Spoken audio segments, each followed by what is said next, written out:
My name is Kristy Rice, and I was put on this earth to teach you watercolor. Putting the brush to the page. That simple, small moment holds so much power. You don't need much to get started. A simple watercolor palette and a brush. I like to spray my watercolor palette before I begin painting. It softens the pigment and makes it that much easier to grab the beautiful color. Wow, wet on wet. It's the heart and soul of watercolor techniques. And really the only technique you need to know to create something you can be proud of. Start by painting the page with clean water. Then grab your favorite color, load up your brush so it's nice and juicy. Start dabbing the color on the wet page and watch those explosions happen. Right here is the moment. This is the joy-making moment where you see those colors blending together, swirling together. It makes you feel like you've just taken a big breath of fresh air. My friends, that right there is joy.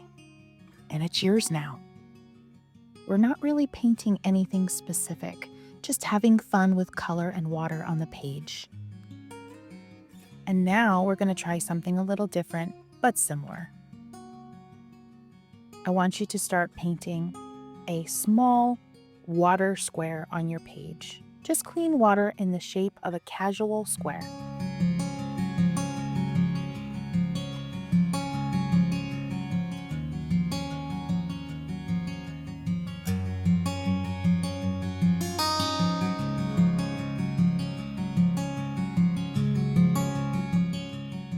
Now choose your favorite color on the palette and dab the color onto the wet square. You're going to repeat this again and again using a few more colors that you love. As you work, watch the colors blend together. Pay attention to how the color and the intensity changes as the page dries. All right, let's move on to exercise 3.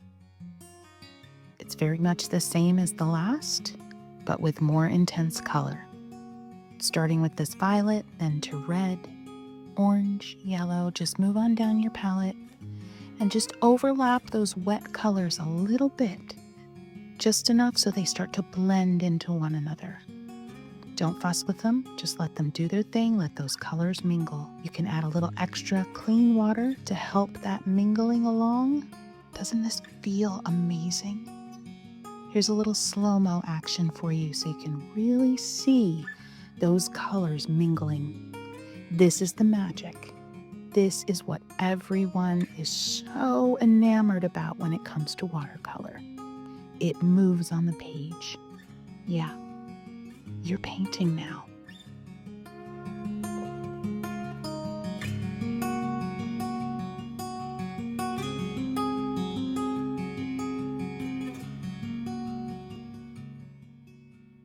Indeed, it is a beautiful thing, and I hope you feel good. Add more clean water if things aren't moving a lot when you turn the page. You'll know when you have enough water, because things will be really rocking and rolling. Boom, like that. Gorgeous. Look at that. And don't feel the need to add any more brush strokes at this point. Just let the color in the water do its thing.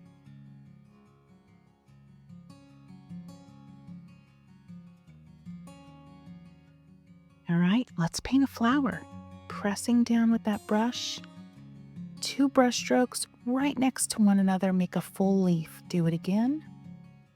Add a little extra green or blue even. A backwards C.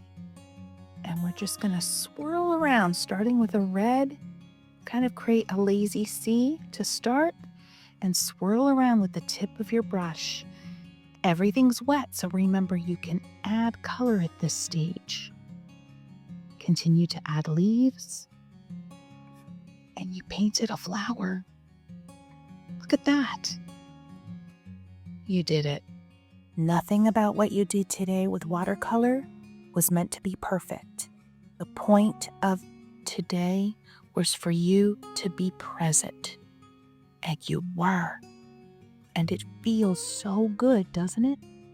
I originally posted this video over 4 years ago, and I did the edits myself. I felt like it was really rough and kind of terrible.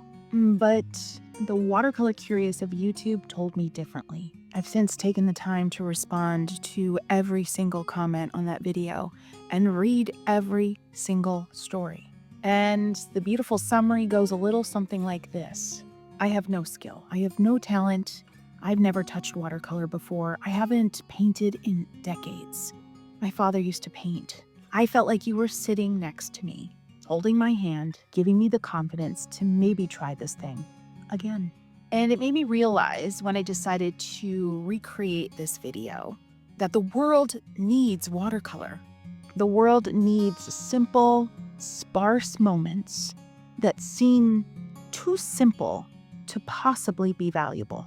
We need those moments to lift us back up when we're down. We need those moments to remind us that joy lives deep down, somewhere that no one can touch, as long as you know how to tap into it. So my hope today is that you run, not walk. You throw aside all the excuses your brain is going to give you, and you get the supplies, whatever they may be, and you put the brush to paper. Because all of these comments can't be wrong. Watercolor's waiting for you. It's more forgiving than you think when you keep it simple. And today's video is all about just that. Puddles of water, explosions of color, with the most affordable supplies you can find. That's watercolor joy. Happy painting.